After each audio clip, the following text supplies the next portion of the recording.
Penandatanganan Letter of Intent antara Presiden Soeharto dengan Direktur Pelaksana International Monetary Fund atau IMF, Michael Camdessus, di ruang Jepara Istana Merdeka diyakini menjadi faktor pemicu awal ketidakstabilan ekonomi dan politik di tanah air yang berujung munculnya huru-hara 1998. Nota kesepakatan yang dilaksanakan tanggal 31 Oktober 1997 ini memperlihatkan betapa angkuhnya Camdessus yang menyilangkan kedua lengan di dada saat menyaksikan Presiden Soeharto menandatangani kesepakatan. Ibarat tuan besar sedang menyaksikan seorang pesakitan.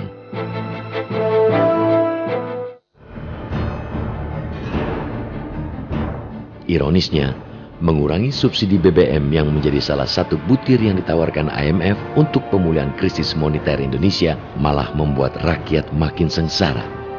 Ini juga menjadi bumerang bagi pemerintahan Soeharto.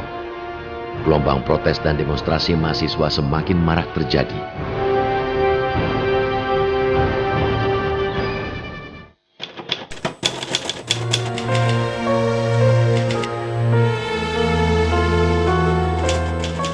Pria kelahiran Nganjuk, Jawa Timur 75 tahun lalu ini merupakan orang kepercayaan Soeharto selama 3 periode. Pria murah senyum ini pula yang berhasil meyakinkan sang jenderal besar Soeharto untuk kembali memegang tampuk kepemimpinan Indonesia ke-7 kalinya. Rapimnas Golkar memberi mandat kepada saya untuk menyampaikan agar Pak Harto mau menjadi presiden lagi untuk periode 97 5 tahun 2012 gitu ya. Cek saya kan ke Golkar kan, saya nggak mungkin ngecek ke P3 atau PDI atau ABRI, itu namanya intervensi. Masih tetap oke dengan alasan itu. Kemudian terus terjadi berbagai gejolak kan daerah-daerah, mengenai kabinet, mengenai reformasi macam-macam. Saya bersumpah akan memenuhi kewajiban Presiden Republik Indonesia dengan sebaik-baiknya.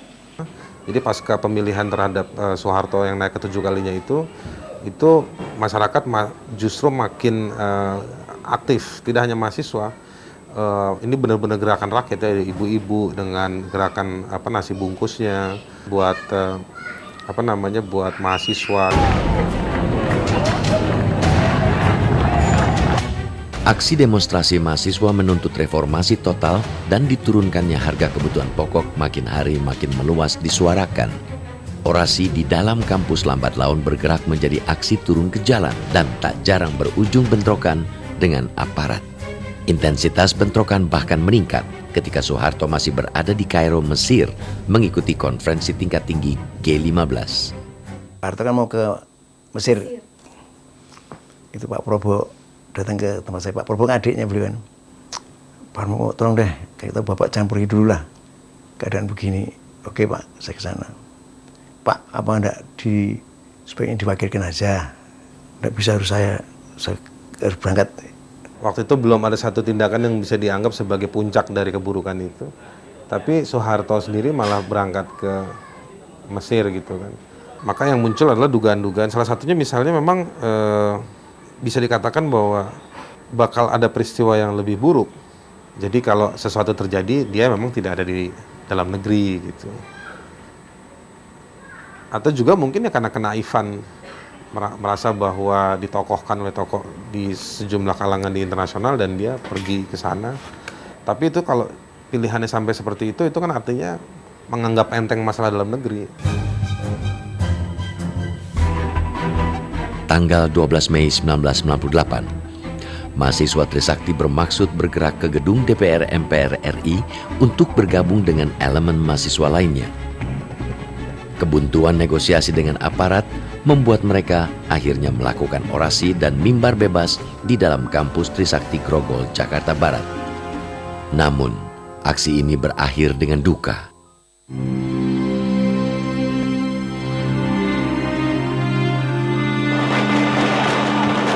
Peristiwa berdarah pun terjadi ketika 4 mahasiswa Trisakti, Elang Mulia, Hendriawan, Hafidin Royan, dan Heri Hartanto tewas akibat terjangan peluru aparat keamanan.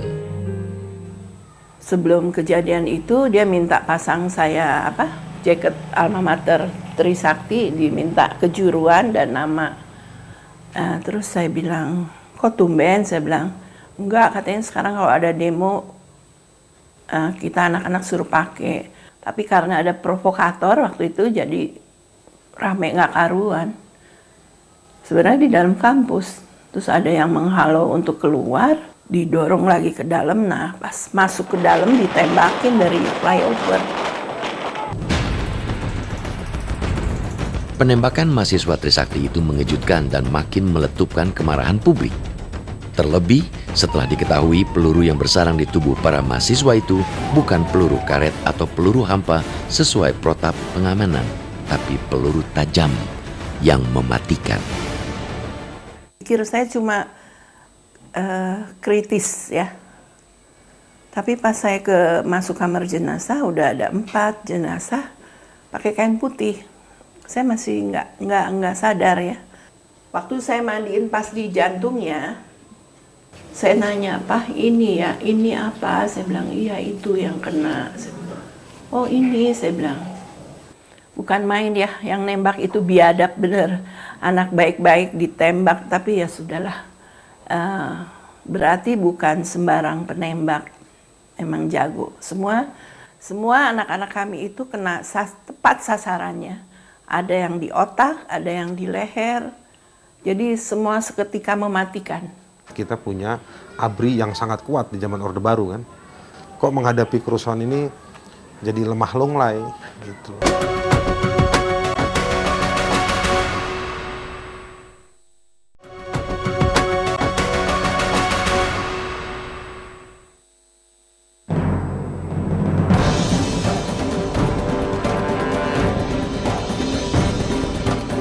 Tanggal 13 Mei 1998, pagi menjelang siang, asap hitam tebal membumbung tinggi di angkasa.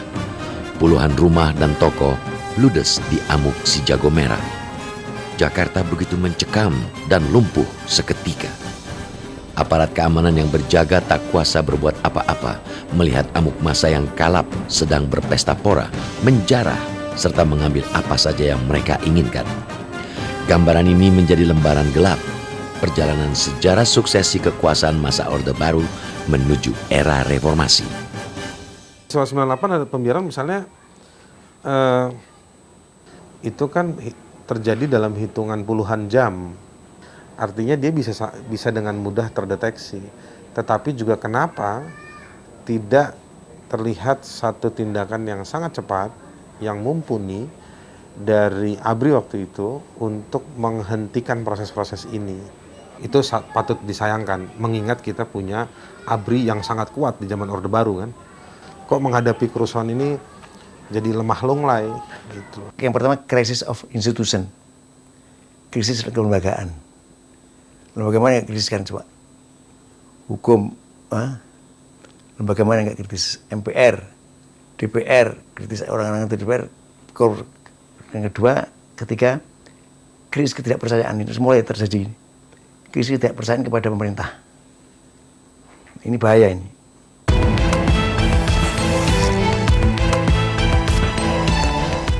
Peristiwa kerusuhan tanggal 13 sampai 15 Mei 1998 tidak dapat dilepaskan dari konteks dinamika sosial politik masyarakat Indonesia pada masa itu. Krisis ekonomi, persaingan internal di tubuh militer, demonstrasi simultan mahasiswa, penculikan para aktivis dan tertembaknya mahasiswa Trisakti menjadi lingkaran yang saling terkait. Jadi sampai 3 hari gitu ya, 13, 14, 15 gitu kan, rusuh itu ada di mana-mana. Di Jakarta juga, di Jakarta ada beberapa titik gitu ya, lalu di Surabaya, di Medan, dan di beberapa tempat yang lain.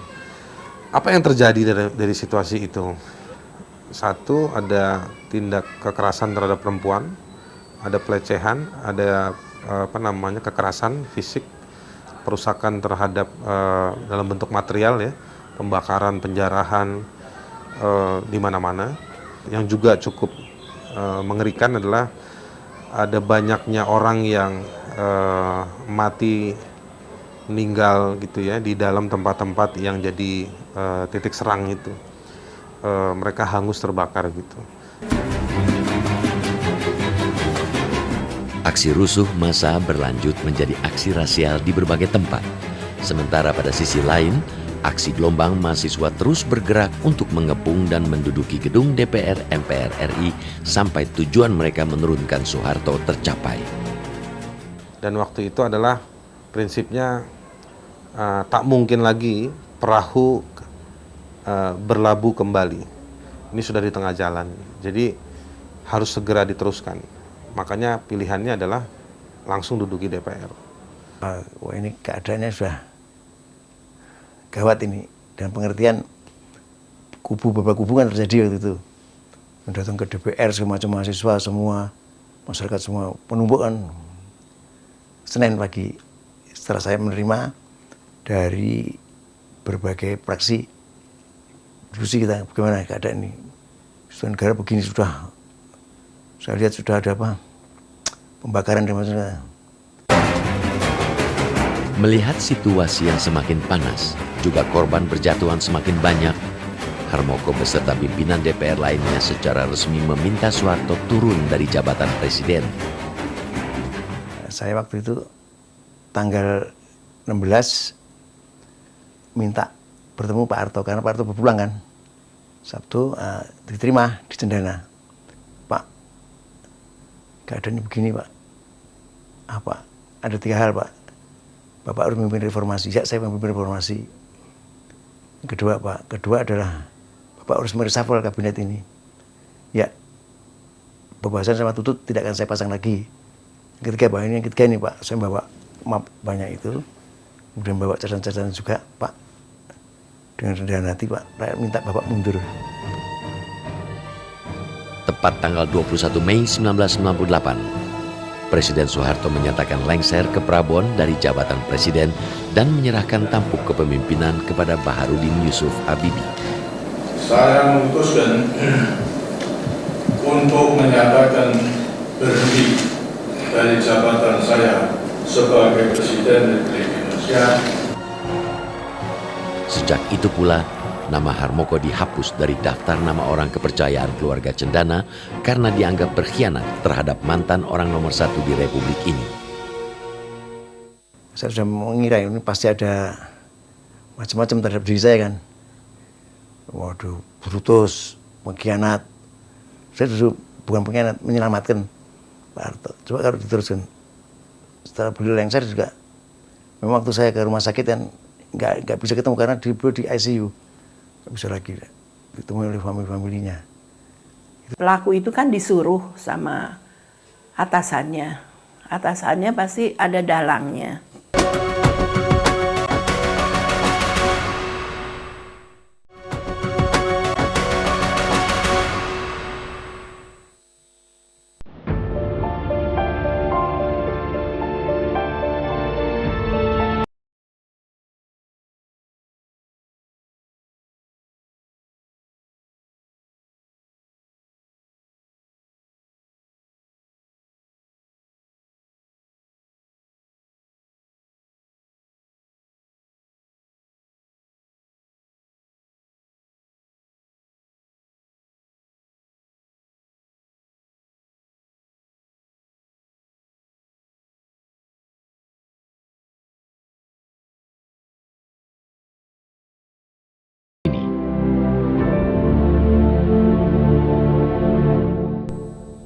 Karena sudah 16 tahun dan sudah 4 kali ganti presiden, tidak ada satupun yang berniat untuk mengungkap kasus ini. Etikat pemerintah menyelesaikan kasus-kasus pelanggaran HAM, saya pikir belum ada yang bisa diapresiasi. Jadi pasca Orde Baru, kemajuan demokrasi kita itu hanya dalam bentuk pengakuan-pengakuan di atas kertas. Belum bisa kita katakan sebagai langkah untuk menuju kepada demokrasi yang baik. Kita masih mencarikan demokrasi. Keinginan kuat para orang tua korban penembakan tidak pernah surut dalam mencari keadilan. Mereka terus mendatangi instansi terkait agar kasus ini tidak menjadi barang usang dan dipeti eskan, termasuk mengadu ke anggota Dewan Terhormat. Namun, sejauh ini usaha mereka selalu menemui jalan buntu. Kita bikin pansus 12 Mei. Dari Trisakti itu kita bikin tim. Dan kita dengar dari Partai Golkar, katanya ini bukan pelanggaran HAM berat. Di situ kita kecewa sekali.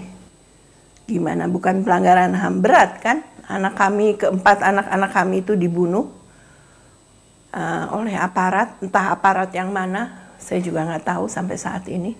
Pansus DPR, tapi tidak ada hasilnya. Selalu dibilang bukan pelanggaran HAM berat. Terus dari pihak Kontras juga udah memperjuangkan Usman Hamid, tapi nggak ada hasilnya. Udah 6 kali bolak-balik, nggak ada juga solusi. Pentingnya apa sih ini? Kasus-kasus ini? Kasus-kasus ini itu lahir dari satu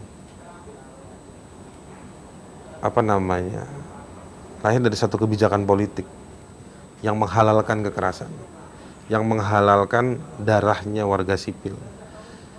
Hari ini ada orang yang seenaknya aja bicara, sudah lupakan saja, itu kan masa lalu. Tetapi kan kita tidak pernah mengoreksi apa yang menyebabkan kekerasan itu terjadi.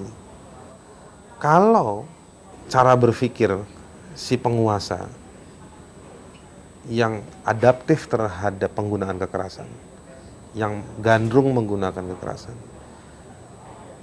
ya, dan dia berlakukan itu, kan kita nggak punya pelajaran baik di waktu yang lalu. Demi menghindari sorotan negatif dunia internasional, pemerintah telah menggelar pengadilan militer dan juga pengujian balistik proyektil peluru di Belfast, Irlandia. Hasilnya, peluru kaliber 5,56 mm itu berasal dari senjata Polri Unit Satuan Gegana, bukan peluru milik pasukan khusus TNI Angkatan Darat seperti dugaan banyak pihak selama ini. Di samping itu, sanksi hukum juga diberikan pada beberapa anggota Polri pelaksana lapangan tingkat rendahan, sementara para perwira tinggi tidak tersentuh sama sekali. Pengadilan militer saya nggak ikut datang, akan membuat tambah saya luka ya, sedih, nelangsa. Jadi saya juga nggak tahu benar apa enggak. Pelaku itu kan disuruh sama atasannya.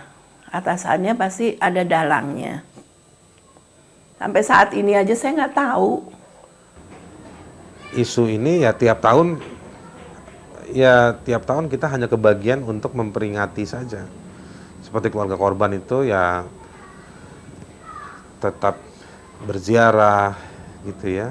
Tiap tahun juga datang ke lembaga-lembaga ini, bahkan sampai ke Menko Polhukam. Tetapi juga tidak ada kemajuan dari tahun ke tahun. Sampai kapanpun saya berharap.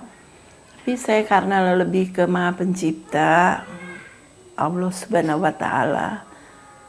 Kalau nggak ada keadilan pun di dunia ya di akhirat, gitu aja. Dan saya sudah mengikhlaskan kepergian anak saya karena dia sudah tenang di sisi Allah, gitu aja.